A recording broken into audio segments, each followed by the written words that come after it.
నమస్తే మేడం. మీ పేరు? కరిముల్లా. కరీముల్లా గారు, ప్రస్తుతం లోకేష్ గారి పరిపాలన ఎలా ఉంది? పర్వాలా. పర్లా. మీకు బాగా నచ్చిందేంటి? బాగా నచ్చింది ఉందా, ఇప్పుడు జనం ఇప్పుడు దాకా ఇబ్బంది లేదు.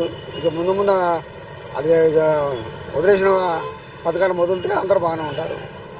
ఇక ఇప్పటి నుంచి కట్ అయితే మళ్ళీ ఏమన్నా రివర్స్ అవుతారు జనం. అయినా 60 రూపాయలు 50 రూపాయలు. ఇక గిట్టుబాటు ఎంత? మొన్న తుఫాను మొత్తం పడిపోయి మొత్తం లాస్ అయిపోయింది. ఇప్పుడేమో వ్యాపారాలు కూడా సరిగ్గా లేవు. గిట్టుబాటు ధర లేదు. సేల్ అయితే చాలు, స్టాక్ సేల్ అవ్వాలిగా. సేల్ అయిపోతే లాస్ అవుతుంది. రోజు ప్రాఫిట్ పొందుతున్నావా, లాస్ తో పోతున్నావా? ఒకసారి వస్తుంటే ఒకసారి లాస్ వచ్చింది. వ్యాపారం ఉంటే బాగుంటే లాభం ఉంటుంది. ఈ సేల్ ఆగిపోతే ఇట్లా పారేయడం. అవన్నీ వేస్ట్. అన్నీ వేస్ట్ అయ్యింది. అడుక్కునే వాళ్ళకి ఇచ్చేకపోయారా? అడుగుని ఇచ్చేస్తాం అడుగు సాయంత్రం ఇచ్చేసి వెళ్తారు. ఇచ్చేస్తుంది. అవన్నీ వేస్ట్ వేస్ట్ అయ్యింది. ఏ రోజుకి ఆ రోజు అయిపోతేనే మాకు బాగుంటుంది. ప్రాఫిట్ ఉంటుంది. Thank you. Thank you.